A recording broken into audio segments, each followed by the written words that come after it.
Today we'll be going over our third worksheet lesson number 26. And to start off, we're going to be finding the number that the variable stands for. So our example tells us that 8 divided by 2 equals x equals blank. And then since 8 divided by 2 equals 4, x equals 4. So look at number 1. We have 14 divided by 2 equals a equals blank. And we just need to find what 14 divided by 2 is. And so we know that anything divided by 2 is just going to be half of it. So 14, or half of 14 is just 7. So 1 is just 7. For number 2, we have 5 times b equals 20. B equals blank. And we need to find what times 5 gets us 20. And if we know our times tables, then we know that that number will be 4. So our answer for number 2 is 4. For number 4, we have 16 divided by 8 equals blank. D equals D. D equals blank. And so we need to find out what 16 divided by 8 is. And we can see that 8 is already half of 16. And if we remember that anything divided by 2 is going to be half of it, so we know that D is going to be 2 because we have the bigger number divided by half of it, which is going to be 2. For number 5, we have 27 divided by 3, or divided by 9 equals E. E equals blank. And we know that 27 divided by 9 is going to fit 3 times. So E is going to be 3. For this next part, we're writing the division sentence using subtraction.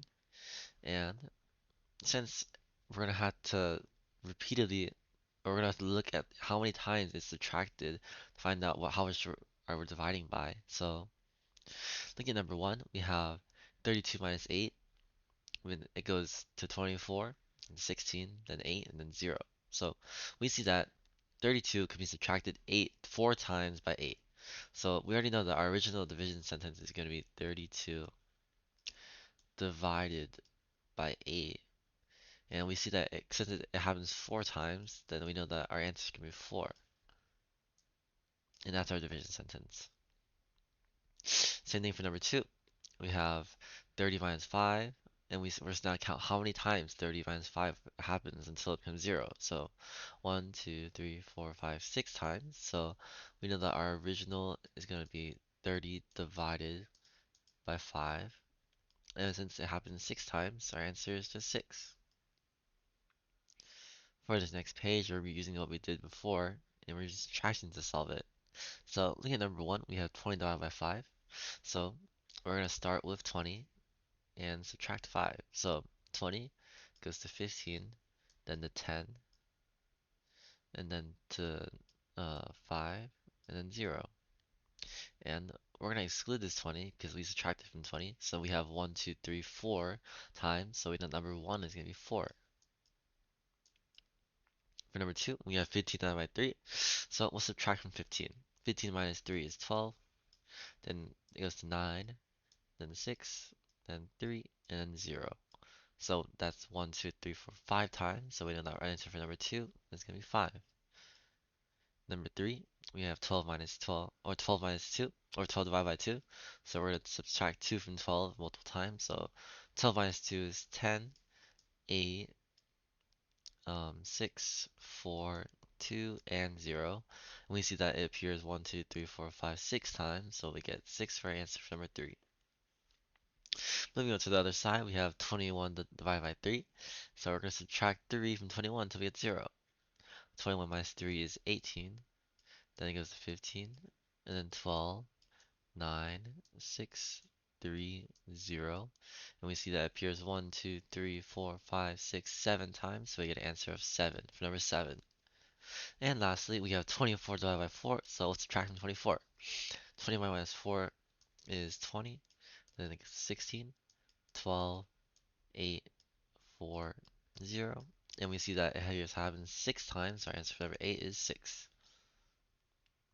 For our last problems, we have word problems. And number 1 says Julie has 24 rocks in her collection. If a box holds 6 rocks, how many boxes would Julie need for a collection?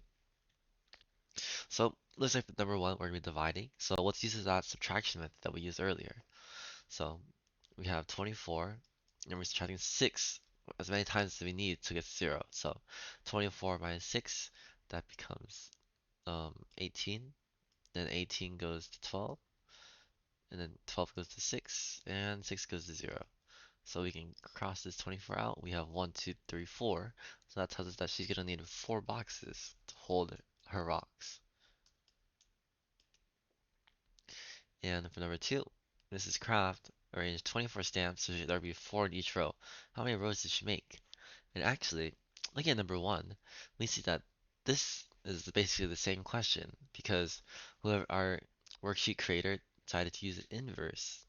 So we just have to simply look at our equation for number 1 and then just replace it. So number 1, we have 24 divided by 6 equals 4.